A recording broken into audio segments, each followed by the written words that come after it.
ফিলিস্তিনের এই বরকতময় ভূমি আজ ইহুদি খ্রিস্টানদের ভয়াবহ বোমার আঘাতে লণ্ডভণ্ড হয়ে যাচ্ছে।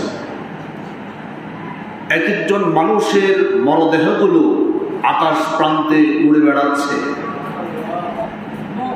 শিশুদের আহাজারি পৃথিবীর আকাশ বাতাস বাড়ি হয়ে উঠেছে।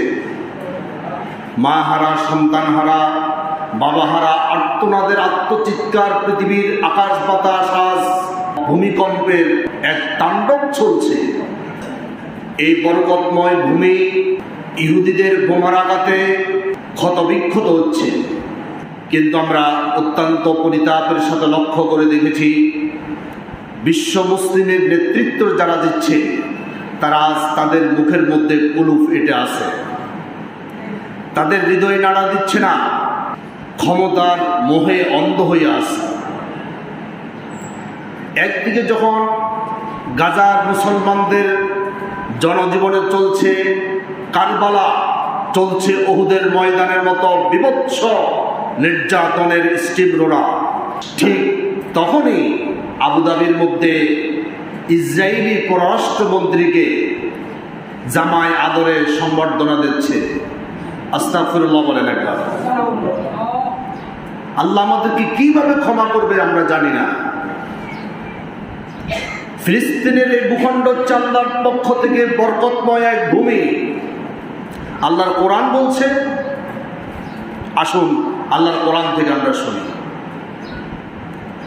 আল্লাহ রাব্বুল আলামিন পবিত্র কোরআন মাজিদের 17 নম্বর সূরা বনী ইসরাঈলের প্রথম আয়াতে বলছেন, রব্বুল আলামিন বলছেন, সুবহানাল্লাযী আসরা বি'আবদিহি লাইলাম মিনাল মাসজিদিল হারাম ইলাল মাসজিদিল الأقصى الذي باركنا حوله لنريه من آياتنا। পুত পবিত্র মহান সত্তা তিনি, যিনি তার বান্দাকে রাত্রির কিছু অংশে মসজিদে হারাম থেকে মসজিদ আকসা পর্যন্ত পরিভ্রমণ করিয়েছেন। বারাকনা হাওলাহু, আর এই ভূমিটা, এই অঞ্চলটা আল্লাহ সুবহানাহু ওয়া তাআলা এক বরকতময় ভূমিতে পরিণত করে দিয়েছেন। সুবহানাল্লাহ।